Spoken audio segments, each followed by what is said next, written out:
हरे कृष्णा सभी को। आप सबका एक बार और स्वागत है आज के श्रीमद् भागवतम के क्लास में। तो लगभग हमने श्लोक नंबर 20 तक कर लिया था। आज हम श्लोक नंबर 21 करेंगे, लेकिन उससे पहले अपने दोनों हाथ जोड़कर भगवान श्री कृष्ण से प्रार्थना करें। अपने दोनों हाथ जोड़ लीजिए। ओम नमो भगवते वासुदेवाय। जन्माधस्य यतो अन्व्यादितरश्चार्थयस्भिर्यस्वराट् तेने ब्रह्महृदायादिकवये मुह्यन्ते यत् सूर्याः तेजोवारि मृदां यथा विनिमयो यत् च सर्गो अमृषा धाम्ना स्वेन सदा निरस्कोकं सत्यं परं धीमहि। नारायणं नमस्कृत्य नरं चैव नरोत्तमं देवीं सरस्वतीं व्यासं ततो जयमुदीरये।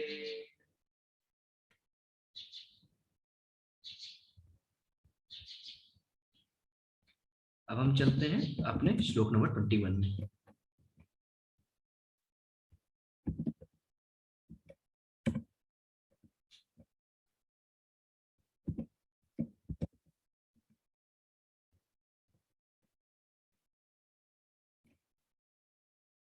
सो अहम तद्य अर्षाना हलादवि योगातिर्युतः प्रभो गमिष्ये दयितं तस्य बदयार श्रम मंडलम।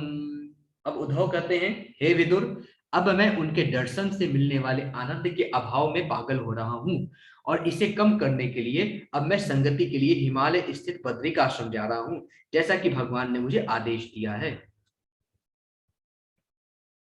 फिर आगे उद्धव कहते हैं, यत नारायणो देवो नश्च भगवान भगवान ऋषैः मृदो त्रिवं तपोदीर्घं ते पाते लोक भावनो। फिर उद्धव कहते हैं, यहाँ वहां बद्रिकाश्रम में नर तथा नारायण ऋषियों के रूप में अपने अवतार में भगवान अनादिकाल से समस्त मिलनसार जीवों के कल्याण हेतु महान तपस्या कर रहे हैं। आगे शिशुक जी कहते हैं, शिशुकुवाच इत्युद्वदुपाकर्ण्य सुहृदां दुसह वदं ज्ञानेनाश मैत्रशक्ता शोकमुद पतति पतितं बुधा। श्री सुखदेव जी कहते हैं, उद्धव से अपने मित्रों तथा संबंधियों के संहार के विषय में सुनकर विद्वान विदुर ने स्वयं के दिव्य ज्ञान के बल पर अपने असह्य शोक को प्रशमित किया। फिर आगे श्री शुक जी कहते हैं, सतम महाभागवतम व्रजनंतम पौर्वर्षभा विश्रम्भाद भय धत्तेदम मुख्यम कृष्ण परिग्रहे। श्री सुखदेव जी कहते हैं, भगवान के प्रमुख तथा अत्यंत विश्वस्त भक्त उद्धव जब जाने लगे तो विदुर ने स्नेह तथा विश्वास के साथ उनसे प्रश्न किया। फिर विदुर बोलते हैं, विदुरुवाच ज्ञानम परम स्वात्मनः प्रकाशम यदा योगेश्वर ईश्वरस्ते वक्तुम भवान्नो हर्ति यद्धि विष्णु भूतयः स्वभृत्यार्थे कृतश्चरन्ति। फिर यहाँ पे विदुर पूछते हैं, हे उद्धव, चूंकि भगवान विष्णु के सेवक अन्यों की सेवा के लिए विचरण करते हैं, अतः यह उचित ही है कि आप उस आत्मज्ञान का वर्णन करें जिससे स्वयं भगवान ने आपको प्रबुद्ध किया है। फिर आगे उद्धव कहते हैं, उद्धव वाच ननुते तत्व संराध्य ऋषि कौशार्वो अंतिके साक्षात भगवता दृष्टो मृत्युलोकम जिहासतः। उद्धव कहते हैं, हे उदर हे विदुर, आप महान विद्वान ऋषि मैत्री से शिक्षा ले सकते हैं, जो पास ही में है और जो दिव्य ज्ञान की प्राप्ति के लिए पूजनीय है। जब भगवान इस मृत्यु लोक को छोड़ने वाले थे, तब उन्होंने मैत्री को प्रत्यक्ष रूप में शिक्षा दी थी।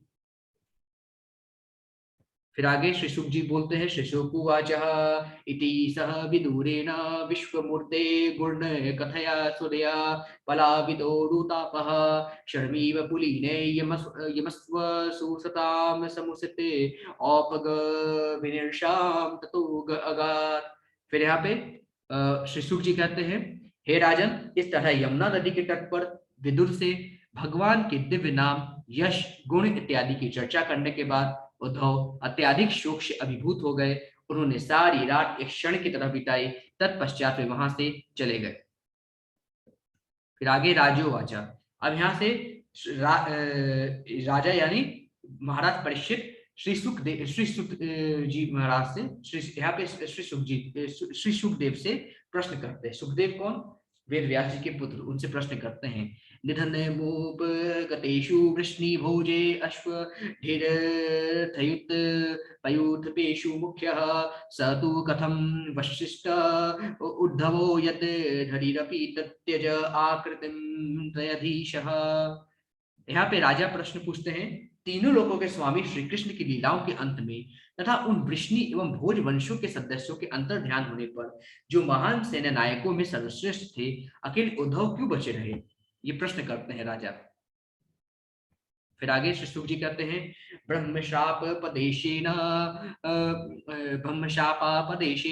कालेनामोधवांचिता संहृत्य सकुलं स्फीतं तत्यक्षं देहमचिन्तयत्। यहाँ पे श्री सुखदेव जी कहते हैं, हे प्रिय राजन, ब्राह्मण का श्राप तो केवल एक बहाना था, किंतु वास्तविक तथ्य तो भगवान की परम इच्छा थी। वे अपने असंख्य पारिवारिक सदस्यों को भेज देने के बाद पृथ्वी के धरातल से अंतर्ध्यान हो जाना चाहते थे। उन्होंने अपने आप इस तरह सोचा।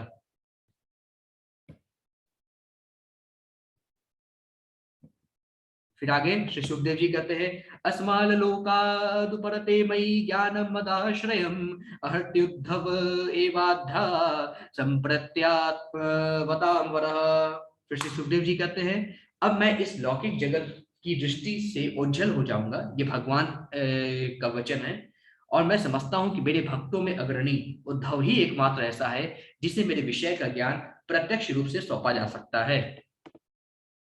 फिर आगे यहाँ पे भगवान कहते हैं, नोधो अन्न पपीम मन्युनो यद गुणैनादितिह प्रभु अतो मद्वयुनम लोकम ग्राहयन्निह तिष्ठतु।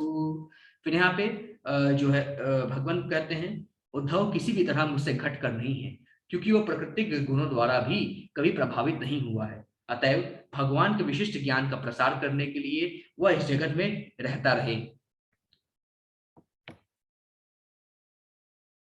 फिर आगे प्रभु कहते हैं, फिर इस प्रकार भगवान के वचन को सुखदेव जी ने राजा से कहा। फिर आगे सुखदेव जी कहते हैं, एवं त्रिलोक गुरुना संदिष्टः शब्द योनिना बद्रयाश्रम माशात्य हरिमीरे समाधिना। फिर उसके बाद सुखदेव जी ने राजा को सूचित किया कि इस तरह समस्त वैदिक ज्ञान के स्रोत और तीनों लोकों के गुरु पूर्ण पुरुषोत्तम भगवान द्वारा उपदेश दिए जाने पर उद्धव बद्रिकाश्रम तीर्थ स्थल पहुंचे और भगवान को तुष्ट करने के लिए उन्होंने अपने को समाधि में लगा दिया।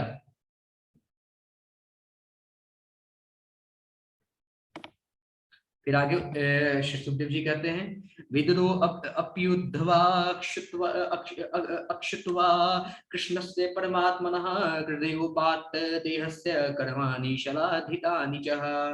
फिर यहाँ पे श्री सुखदेव जी कहते हैं कि विदुर ने उद्धव से इस मृत्यु लोक में परमात्मा अर्थात भगवान कृष्ण के आविर्भाव तथा तिरोभाव के विषय में भी सुना, जिसे महर्षिगण बड़ी लगन के साथ जानना चाहते हैं। फिर आगे श्री सुखदेव जी कहते हैं, देह न्यासम च तस्यैवं धीराणां धैर्यवर्धनम् अन्येषां दुष्करतरं पशुना विकल्पात्मनाम्।